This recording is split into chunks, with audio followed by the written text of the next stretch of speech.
now present the strange romance of Evelyn Winters, the story of Gary Bennett, playwright, who suddenly and unexpectedly finds himself the guardian of lovely Evelyn Winters. Women who longed for sparkling, bright, dazzling whitewashes are making an exciting discovery. They're discovering a new kind of flakes with the bluing built right in, blue white. Yes, this new product is a combination of special bluing and pure, mild soap flakes. So it gives loads of cleansing white suds with rich blue water underneath. And this combination does what soap alone simply cannot do. It washes and blues at the same time. 9 out of 10 who've tried it prefer blue white to anything else. In tub or machine, blue white alone or with your regular soap works into full, rich suds. See how fast your things wash dazzling white. There's no extra bluing rinse, no streaks. Blue white is safe for all washable fabrics and colors. It never overblues, and it's kind to hands. Watch Blue White Flakes cure that gray look your clothes have taken on during the soap shortage. Avoid substitutes. Get genuine Blue White today. BLUWHITE. Blue White.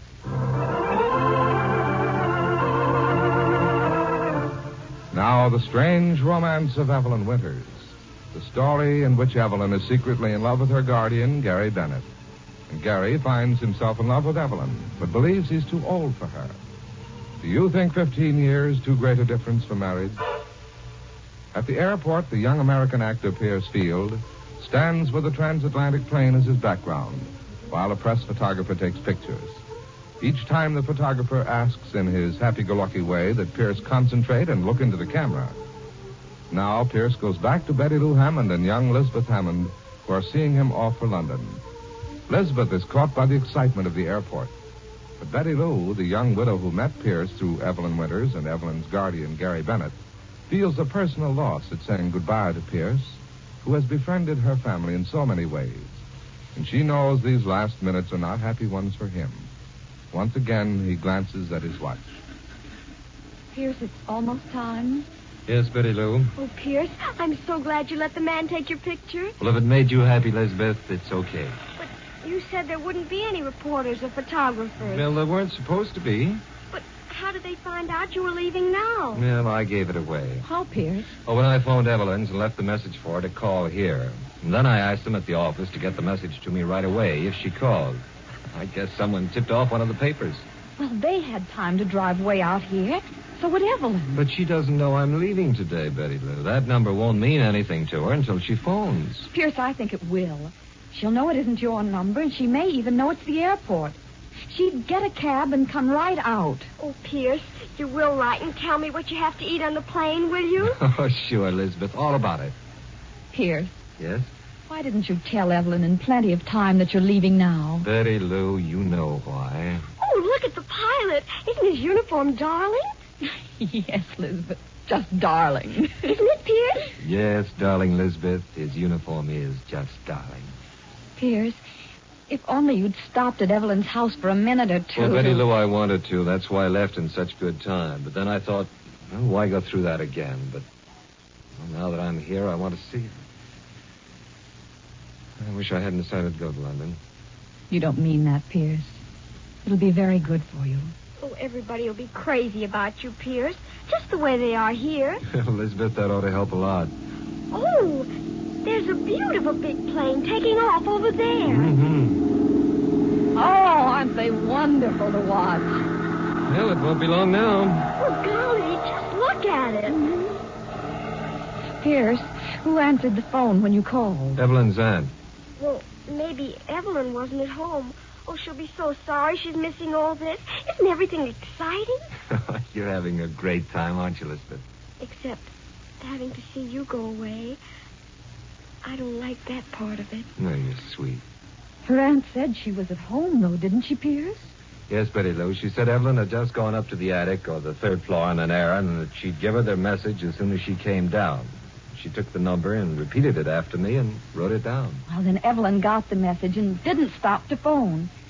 She's on her way out here, Pierce. Oh, she'll get here, I'm sure of it.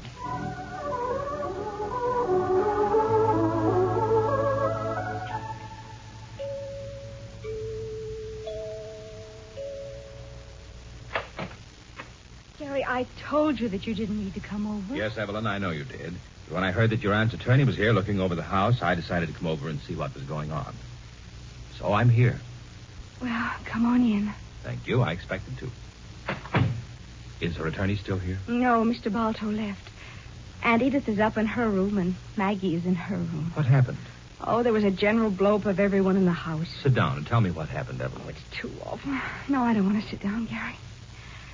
Well, Maggie came home and heard voices down in the basement. At first, she thought I was down there or that it was someone reading a meter. When they didn't answer, she grabbed a broom. Good for Maggie. Didn't strike Aunt Edith as very funny. I think she didn't answer just on purpose. That isn't very nice to say. I'm sorry, Gary. Don't be for my sake. But neither is it very nice of Aunt Edith to call Maggie a horrible old creature right in front of Mr. Balto and then to accuse her of chasing them with a broom. And how did the fight end? It hasn't ended. It's just beginning. Maggie knows about Aunt Edith's claim to the estate. Oh, when did you tell her? I didn't tell her, Gary. But did Edith say anything about it? No, Maggie heard it from Pierce. All people to hear it from. Of course, he thought Maggie knew all about it. Oh, Gary, have you heard when he's leaving? No, Evelyn. He stopped in at the office to say goodbye. When? This morning. You don't think he's leaving today? I don't know. We respected his request for no publicity. He didn't say, and we didn't ask. I appreciated his coming in to see us. Well, Maggie went over to see Pierce. He said he might call before he goes. I want to go to the airport. Charlie and I said the same thing. But as long as he doesn't want it that way... Evelyn, tell me now just how things stand. Maggie knows that your aunt's claiming her share of the estate. What comments did Maggie make? She wasn't accountable for what she was saying. Oh, she carried on about Edith's accusing Dad of being a thief. Evelyn. Well, Maggie says that's what Aunt Edith is saying. That if Dad willed everything to me and it didn't belong to him in the first place, Aunt Edith is calling him a thief. Sounds very pleasant. What else? Oh, a lot of talk from Maggie and a lot of grief Aunt Edith caused the family. I'm sorry, but that's just the kind of information we need.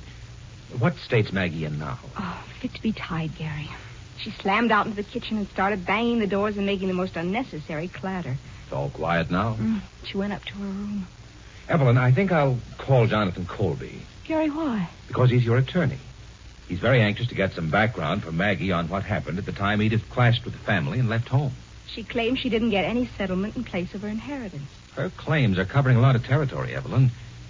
We admire you for wanting to keep it all on a friendly basis, but your legal advisors and your guardian will not let you give up any part of the income, home, and security left you by your father without being fully convinced that her claims are absolutely legitimate. Now, have you Jonathan Colby's number? Yes, Gary. Let's give him a call. He may want to be along when we talk with Maggie. He may feel she'd talk more if you're alone with her. Suppose we get his ideas on it. He's handling the case, Evelyn. Want me to call him? I'll get the number. What's the matter? This number on the telephone pad. Why so puzzled? I wonder if it's for me. Could be. That's Aunt Edith's writing. Hey, that number looks vaguely familiar. Well, it must be something of hers. Evelyn, that's the airport. The airport? Yes, Evelyn, I know it is. Pierce. If Pierce were at the airport and called... Aunt Edith! Oh, but she'd have given him the message, Evelyn. Aunt Edith! For mercy's sake, Evelyn! Was there a telephone call for me Stop screaming at me! Aunt Edith, listen to me. I'm to throw everyone out of this house if it can't be run the way it ought to be. Chased with a broom. You screaming. Aunt Edith, Mrs. please, Elkins. Gary, hello, my darling. Edith, did you take a message for Evelyn from the airport? The airport? Aunt Edith, did you... No, I haven't taken any message from the airport. Isn't this your writing? Oh, that. It is, isn't it? Yes, Evelyn, that's my writing. Edith, that is the number of the airport. All right, Gary, my darling, I'll take your word for it. But why is it written down here? Now, Aunt Edith, did Pierce call? Pierce Field? Oh, yes, Evelyn, he did. Oh, for the love of You're heaven. all so up in When the did he air. call? With all the disturbance that's been going on here today, I'm sure I don't know. But just after Mr. Balto left, I asked you if there were any messages. I was terribly upset. Edith, what message did Pierce leave? Well, it was... now, wait a minute. It was while Mr. Balto was here. You told me no one had called. Did I? Well, I was out of my mind because of that old witch of a Maggie. Auntie, was Pierce out there checking reservations or what? That'd be down at the office in town. Oh, yes, he wants you to call him. Out there now? Yes, Evelyn. I'll get it for you, Evelyn. He can't be leaving now, Gary. He can't be. I'm afraid I can't put up with all this commotion around here. Gary, hurry. I'll have to wait for them to answer, Evelyn. And don't look at me as if I've committed some intentional sin. If I don't get to talk to Pierce, I'll never forgive you. And I'm finding it a bit difficult to forgive you for the greedy way you've taken over all that belongs to me. And Evelyn, you... don't say anything, dear. Hello? We have a message to call Pierce Field at the airport. Will you please have him paged for us? What did you say? Gary, what'd they say? His plane is just ready to take off. Gary, no. Or have them hold it. Is there any chance of holding the plane? I don't care what it means. Any delay. We'll pay for it if that's possible. Gary, tell them they have to. The plane's what? What, Gary? They've already delayed it 10 minutes at Mr. Field's request. I'm sorry, darling. It's too late.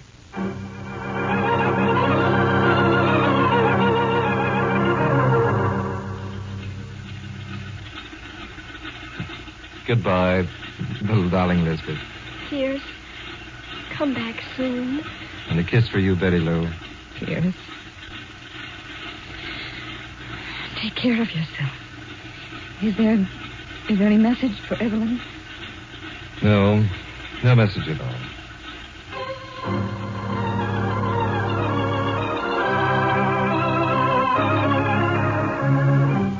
At home on Beekman Place, Evelyn takes the telephone receiver from Gary. Is it imagination? Or does she catch the low roar of a motor over the telephone from the airport as the transatlantic plane takes off for London and Pierce is gone? Don't miss tomorrow's absorbing scene with Evelyn, Edith, and Gary.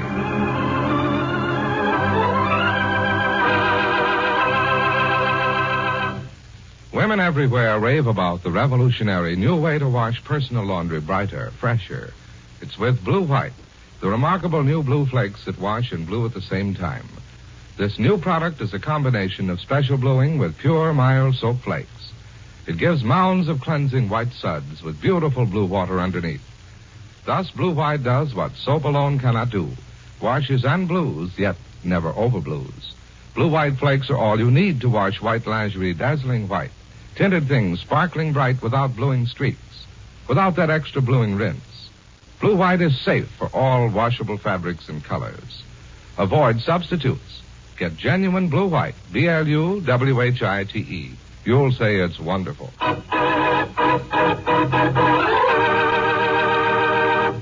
Ladies, the lack of things you really want, soap, automobiles, refrigerators, washing machines, is often caused by the shortage of fats and oils.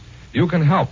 Save every drop of used fats. Take it to your butcher. He'll pay you for every pound you turn in.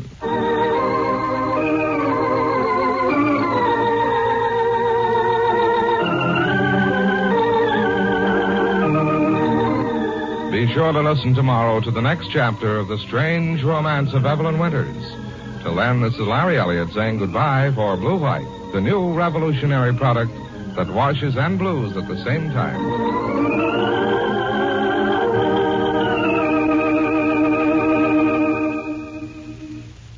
Ladies, fashion's latest whim is the stunning formal blouse inspired by a man's dress shirt.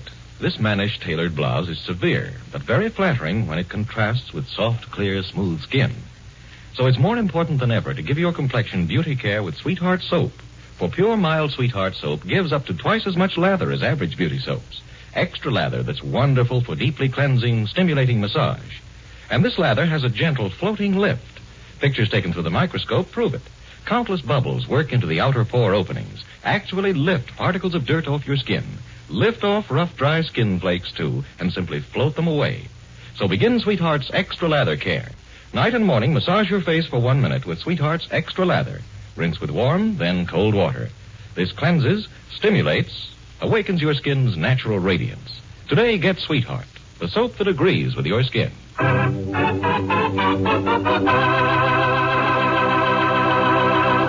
The Strange Romance of Evelyn Winters will be on the air at the same time tomorrow. This is CBS, the Columbia Broadcasting System.